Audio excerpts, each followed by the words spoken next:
राशि में ये दोष है ना, मतलब सर्प दोष है। अब तो मैं क्वेश्चन भी पूरा भूल गई आपको तो देखकर। आप लोग कुंडली दिखाते हो क्या उनको?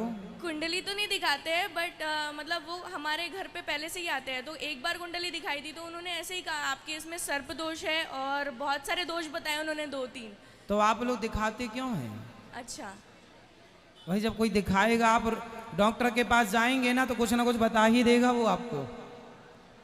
हम तो वेट कर रहे थे कि हम इसलिए अपने घर में रोज कीर्तन किया करो, और भगवान का कीर्तन, भगवान का नाम जहाँ है वहाँ कोई दोष काम नहीं करता। भगवान के नाम से बड़ा कुछ नहीं। बिल्कुल। रोज कीर्तन करो, रोज नाम जप करो। राधे राधे महाराज। राधे राधे। धन्यवाद। राधे राधे गुरुजी। जी गुरुजी, मैंने ना गुरु मंत्र लिया है 5 तारीख को, पर मैं जहाँ काम करती हूँ ना वहाँ पे मुझे छुट्टी लेने के लिए झूठ बोलना पड़ता। तो क्या इसका कोई दोष तो नहीं लगेगा?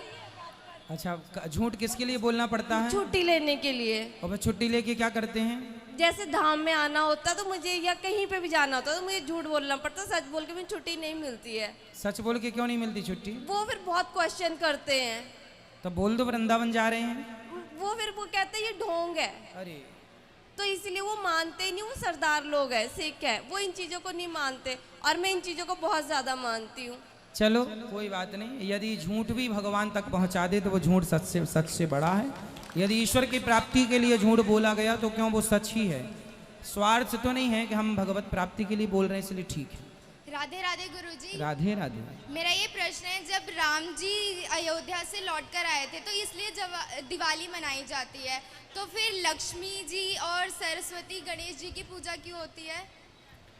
पहली बात तो ये जानो कि दीपावली इसलिए नहीं मनाई जाती कि राम जी लौट कर आए थे। राम जी के लौटने की तिथि अलग है।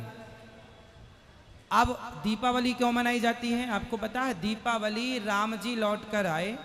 अब देखो, दशहरा में रावण मरता है आज के हिसाब से, और दशहरा के 20 दिन बाद दिवाली होती है। जबकि रामायण के अनुसार, रामचरितमानस के अनुसार, जिस दिन रावण मरा राम जी उसी दिन वापस अयोध्या गए थे। क्यों जी? उसी दिन आए थे।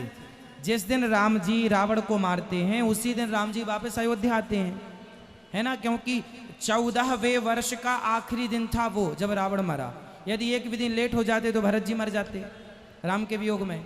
तो भरत जी से राम जी मिले, तो रावण जब मरा तो राम जी तुरंत वापस आए उसी दिन। और दशहरा के 20 दिन बाद दिवाली होती है। दशहरा 20 दिवाली। इसके मतलब ये हुआ कि फिर 20 दिन राम जी थे कहाँ? तो 20 दिन का गणित नहीं बैठता कहीं भी। इसलिए जो पंडित ज्वाला प्रसाद जी की रामायण है उन्होंने पूरा विस्तृत वर्णन किया कि किस दिन राम जी वनवास गए, कितने दिन कहाँ रहे, कब लौट कर आए, तो वो महीना अलग बताते हैं। अब प्रश्न ये खड़ा हुआ कि फिर दीपावली क्यों मनाई जाती है? तो आपको बताएं, दीपावली के दिन ही समुद्र मंथन के टाइम पर समुद्र मंथन से लक्ष्मी जी प्रकट हुई थी। तो लक्ष्मी और नारायण के विवाह के उत्सव में दीपावली मनाई जाती है। राधे राधे। इसलिए दीपावली में राम जी की पूजा नहीं होती, लक्ष्मी जी की पूजा होती है। लक्ष्मी नारायण की पूजा होती है, कहीं लक्ष्मी गणेश जी की पूजा होती है। लक्ष्मी गणेश जी की पूजा इसलिए क्योंकि लक्ष्मी जी बुद्धि की देवी हैं, लक्ष्मी जी धन की देवी हैं, और गणेश जी बुद्धि के देवता हैं। तो जहां बुद्धि, लक्ष्मी जी गणेश जी के बगल में इसलिए बैठी हैं कि बुद्धिमान गणेश जी जैसी बुद्धि वाले के पास ही लक्ष्मी जी होती हैं। तो लक्ष्मी जी का गणेश जी के बगल में बैठने का ये अर्थ है। बुद्धि नहीं होगी तो लक्ष्मी नहीं